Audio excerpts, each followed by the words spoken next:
ഞാൻ സ്നേഹത്തോടെ തയ്യാറാക്കിയത് ദൈവകൃപയാൽ നയിക്കപ്പെട്ടത് എൻ്റെ അടുക്കളയിൽ നിന്നും നിങ്ങളുടെ ഹൃദയത്തിലേക്ക്.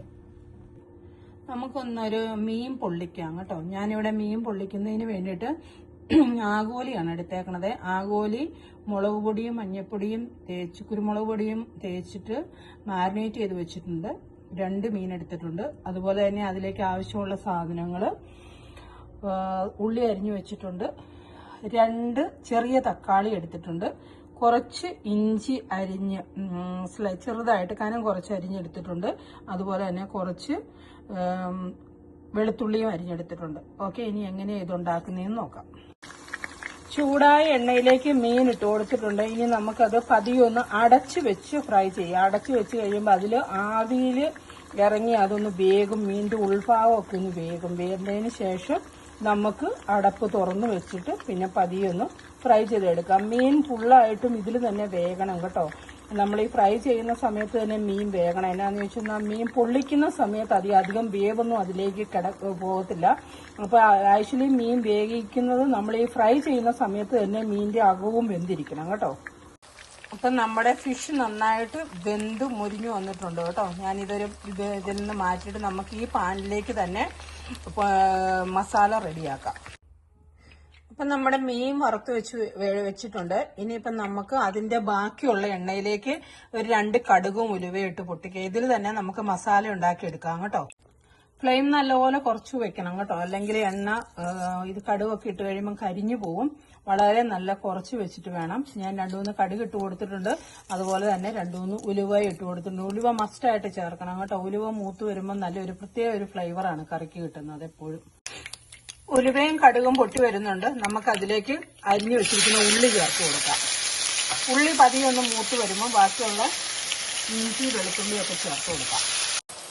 ഇഞ്ചി വെളുത്തുള്ളിയൊക്കെ ചേർത്ത് കൊടുത്തിട്ടുണ്ട്. ഈ ഇഞ്ചിയും വെളുത്തുള്ളിയും അതുപോലെ തന്നെ ഈ ഉള്ളിയും കൂടി നന്നായിട്ട് മൂത്ത് വരട്ടെ. അപ്പോഴേക്കും നമുക്ക് അതിലേക്ക് ബാക്കിയുള്ള മുളക് പൊടിയും ഇച്ചിരി മഞ്ഞൾപ്പൊടിയും കുരുമുളക് പൊടിയും ചേർത്ത് കൊടുക്കണം കേട്ടോ. അപ്പം ഇതിലേക്ക് ആവശ്യത്തിനുള്ള മുളക് പൊടി, മഞ്ഞൾപ്പൊടി, അതുപോലെ തന്നെ ഞാൻ 1 സ്പൂൺ മല്ലിപ്പൊടി ചേർത്തിട്ടുണ്ട് കേട്ടോ. കുരുമുളക് പൊടിയും ഉപ്പും ചേർത്ത് കൊടുത്ത് നല്ലപോലെ ഇതൊന്നുകൂടെ മൂപ്പിക്കണം കേട്ടോ. അതിനുശേഷം നമുക്കതിലേക്ക് തക്കാളി ചേർത്ത് കൊടുക്കാം. കുട്ടികൾക്കൊക്കെ കൊടുക്കേണ്ടതാണ്, അതുകൊണ്ട് എരിവ് അധികം ചേർക്കണ്ട കേട്ടോ. പിള്ളേർക്ക് കൊടുക്കാനുള്ളവരാണെങ്കിൽ എരിവ് നമ്മളുടെ ആവശ്യാനുസൃതം മാത്രമേ ഉള്ളൂ ചേർക്കാവുള്ളൂ. ഒത്തിരി എരിവ് ചേർത്ത് മസാല ചേർത്ത് ആക്കി കഴിഞ്ഞാൽ കഴിക്കാനും ഒരു ടേസ്റ്റ് ഉണ്ടാകത്തില്ല. മസാല എപ്പോഴും എരിവ് എപ്പോഴും നോർമലായിട്ടുള്ളൂ നിൽക്കാവുള്ളൂ കേട്ടോ. അന്നേരമാണ് ആ സാധനം, ഏത് ഫുഡാണെങ്കിലും എരിവ് നോർമലായിട്ട് നിന്നാൽ മാത്രമേ ഉള്ളൂ അത് കഴിക്കാൻ ടേസ്റ്റ് ഉള്ളൂ. ഒത്തിരി മുളക് പൊടിയൊന്നും ചേർക്കേണ്ട ആവശ്യമില്ല കേട്ടോ. അപ്പം നമ്മുടെ പൊടികളെല്ലാം മൂത്ത് നല്ലൊരു സ്മെല്ല് വരുന്നുണ്ട്. നമുക്കിനി ഇതിലേക്ക് നമ്മുടെ തക്കാളി, അരിഞ്ഞു വെച്ചിരിക്കുന്ന തക്കാളി ചേർത്ത് കൊടുക്കാം. തക്കാളി കിടന്ന് നന്നായിട്ടൊന്ന് മൂത്ത് നല്ലപോലെ മെൽറ്റാകണം കേട്ടോ. ഇതിൽ കിടന്ന് നല്ലപോലെ മൂത്ത് മെൽറ്റാകണം. മസാല എല്ലാം നന്നായിട്ട് വെന്ത് ഇതുപോലെ പാകമാകുമ്പോൾ ഇതിലേക്ക് നാരങ്ങയുടെ നീരോ അല്ലെങ്കിൽ വിനാഗിരിയോ ഒഴിക്കണം കേട്ടോ. ഞാനൊരു നാരങ്ങയുടെ നീരാണ് ഒഴിച്ചു കൊടുത്തിരിക്കുന്നത്. അപ്പോൾ ഇപ്പോൾ മസാല എല്ലാം പാകമായിട്ടുണ്ട്. ഇനി നമുക്ക് ഒരു വാഴയില വാട്ടി അതിലേക്ക് ഇത് സെറ്റ് ചെയ്യാം. അപ്പോൾ വാഴയിലൊക്കെ കഴുകി റെഡിയാക്കിയിട്ടുണ്ട്. നമുക്കിത് ആദ്യം കുറച്ച് മസാല ഈ വാഴയിലേക്ക് വെച്ച് കൊടുക്കാം കേട്ടോ. ഇതുപോലെ മസാല വെച്ച് കൊടുത്തിട്ടുണ്ട്. അതിനുശേഷം നമുക്ക് ഈ ഫിഷ് വാഴയിലേക്ക് വെച്ച് കൊടുക്കാം, ആ മസാലയുടെ മുകളിലേക്ക്. എന്നിട്ട് ഈ മീനിന്റെ ഫിഷിന്റെ മുകളിലേക്ക് നമ്മൾ വീണ്ടും മസാല ഇങ്ങനെ വെച്ച് കൊടുക്കണം.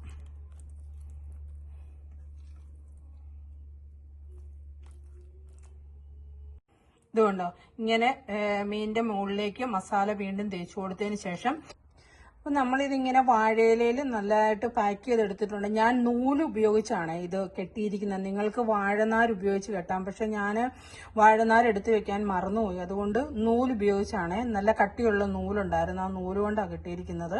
എന്ത് സാധനം വേണമെങ്കിലും, അതായത് ഉരുകിപ്പോകാത്ത എന്ത് സാധനം വേണമെങ്കിലും ഉപയോഗിച്ച് കെട്ടാം കേട്ടോ. അപ്പം നമ്മുടെ മീൻ മസാലയൊക്കെ തേച്ച് നന്നായിട്ട് ഫില്ല് ചെയ്ത് ഒരു കരിയാപ്പിലയുടെ ഒരു തണ്ട് അടിയിലും മേളിലും വെച്ച് പാക്ക് ചെയ്യുന്നുണ്ട് കേട്ടോ. ഇത് ആ കരിയാപ്പില മേളിൽ വെക്കുന്നത് എന്തിനാന്ന് വെച്ചാൽ ഇത് വാഴയില, പച്ച വാഴയിലയും അതുപോലെ തന്നെ കരിയാപ്പിലയുടെ സ്മെല്ലും ഒക്കെ കൂടി തുറക്കുമ്പോൾ നല്ലൊരു ഫ്ലേവറാണ്. അതിന് വേണ്ടിയിട്ടാണ് ഇങ്ങനെ പാക്ക് ചെയ്തിരിക്കുന്നത്. ഓക്കെ, അപ്പം നമ്മൾ പാക്ക് ചെയ്ത മീൻ പൊള്ളിച്ചെടുക്കുന്നതിന് ഞാനൊരു പാനിലാണ് വെച്ചിരിക്കുന്നത്. നിങ്ങൾക്ക് വേണമെങ്കിൽ അവനിൽ വെക്കാം, അതുപോലെ തന്നെ എയർ ഫ്രയറിലാണേലും വെച്ചിട്ട് ഇത് പൊള്ളിച്ചെടുക്കാൻ പറ്റും കേട്ടോ. ഞാൻ സാധാരണ രീതിയിൽ ഒരു പാൻ ചൂടാക്കിയിട്ട് ആ പാനിനകത്ത് വെച്ചാണ് ഇത് പൊള്ളിച്ചെടുക്കുന്നത്. അപ്പം നമുക്ക് പാൻ അടച്ചു വെക്കാം. അടച്ചു വെച്ച് ഏകദേശം വളരെ കുറഞ്ഞ ഫ്ലെയിമിൽ പാൻ നന്നായിട്ട് ചൂടാക്കിയതിന് ശേഷം പാനിൽ ഈ ഫിഷ് പൊതിഞ്ഞത് വെച്ചതിന് ശേഷം ഒരു 5 to 10 മിനിറ്റ്സ് വളരെ സിമ്മിലിട്ടിട്ട് ഇത് പൊള്ളിച്ചെടുക്കണം കേട്ടോ. അപ്പം നമ്മുടെ ഫിഷ് നന്നായിട്ട് പൊള്ളി വന്നിട്ടുണ്ട് കേട്ടോ. ഇനിയിപ്പം നമുക്ക് ഇത് തുറന്ന് നോക്കാം എങ്ങനെയുണ്ടെന്ന്. അപ്പം നമ്മുടെ ഫിഷ് പൊള്ളിച്ചത് നമുക്ക് ഒന്ന് തുറന്ന് നോക്കാം കേട്ടോ എങ്ങനെയുണ്ടെന്ന്.